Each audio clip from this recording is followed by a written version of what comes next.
Nova. Saya merupakan mahasiswa dari Politeknik Jepang, jurusan pariwisata program studi usaha perjalanan wisata dari kelas 2 UPWD. Di sini saya akan menjelaskan materi terkait pengantar industri perjalanan wisata. Terlebih dahulu kita mengetahui apa itu pariwisata. Menurut Unit National World Tourism Organization 1993, tourism encompasses the activities of person travel and staying in the place outside that usual employment for not more than one source for the leisure business and other purpose. Ada juga menurut Undang-Undang Republik Indonesia Nomor 9 Tahun 1990 tentang kepariwisataan, menyatakan bahwa pariwisata adalah kegiatan yang bertujuan menyelenggarakan jasa pariwisata, menyediakan atau mengusahakan objek dan daya tarik wisata, usaha sarana pariwisata, dan usaha lain yang terkait di bidang tersebut. Di dalam dunia industri pariwisata terdapat biro perjalanan wisata, yang dimana di dalam biro perjalanan wisata itu sendiri dibagi atas 3 bagian. Yang pertama, usaha jasa pariwisata. Yang kedua, perusahaan objek dan daya tarik wisata. Yang ketiga, usaha sarana pariwisata. Di dalam usaha jasa pariwisata terdapat 7 bagian. Yang pertama, jasa biro perjalanan wisata. Yang kedua, jasa agen perjalanan wisata. Yang ketiga, jasa pramu wisata. Yang keempat, jasa konvensi perjalanan insentif dan pameran. Yang kelima, jasa impresariat. Yang keenam, jasa konsultan pariwisata. Yang ketujuh, jasa informasi pariwisata. Yang kedua adalah pengusahaan objek dan daya tarik wisata. Di dalam pengusahaan objek dan daya tarik wisata terdapat pengusahaan objek dan daya tarik wisata alam. Yang kedua, pengusahaan objek dan daya tarik wisata budaya. Yang ketiga, pengusahaan objek dan daya tarik wisata minat khusus. Sedangkan yang ketiga adalah usaha sarana pariwisata. Di dalam usaha sarana pariwisata itu sendiri terdapat penyediaan akomodasi, yang kedua penyediaan makanan dan minuman, yang ketiga penyediaan angkutan wisata, yang keempat penyediaan sarana wisata tirta, yang kelima penyediaan kawasan pariwisata. Adapun jenis-jenis perjalanan wisata.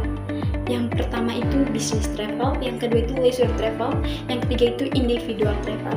Business travel adalah perjalanan yang jelas tujuannya itu untuk berbisnis. Sedangkan leisure travel adalah perjalanan yang seolah-olah tidak jelas tujuannya untuk bersenang-senang, tapi sebenarnya juga untuk menambah wawasan tentang hal-hal yang ingin diketahui seperti lingkungan, alam, flora, fauna, budaya, sejarah, dan adat istiadat. Sedangkan individual travel adalah perjalanan yang dilakukan untuk kepentingan pribadi seperti berobat, mengunjungi teman, dan lain-lain. Adapun fungsi dari biro perjalanan wisata, terdapat fungsi umum dan fungsi khusus. Fungsi umum, biro perjalanan wisata merupakan sebuah perusahaan pariwisata yang mempunyai tujuan untuk mempersiapkan atau mengurus perjalanan seseorang dengan segala kebutuhan dari perjalanan itu.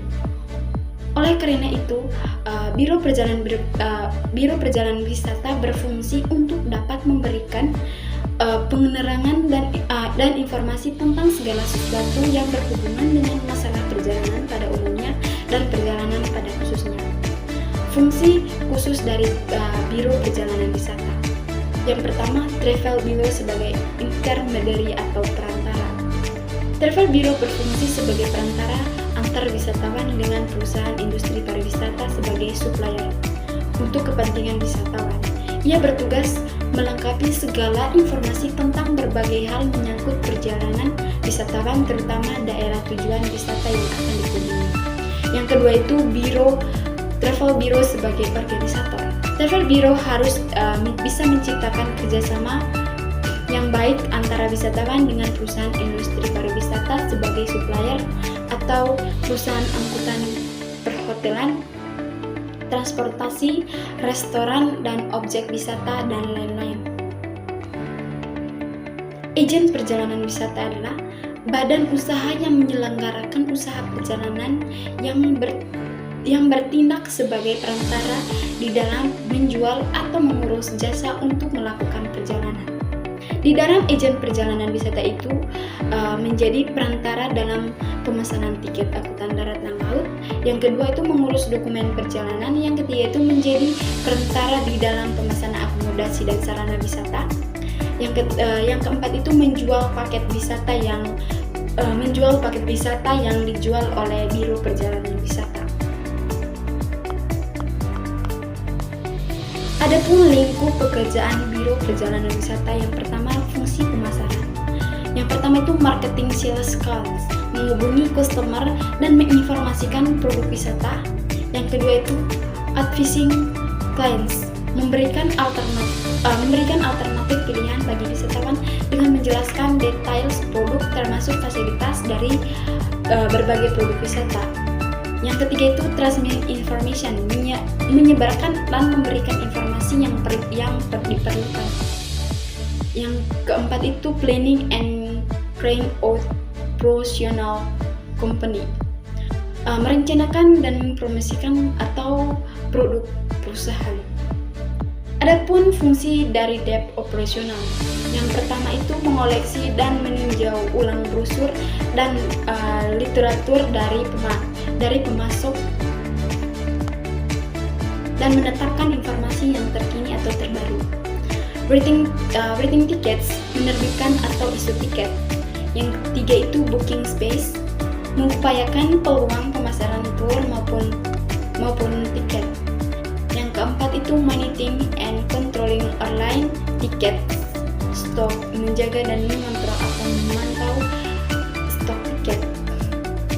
Adapun fungsi lain dari operational debt, yang pertama itu bookkeeping and accounting, melakukan pembukuan dan akuntansi.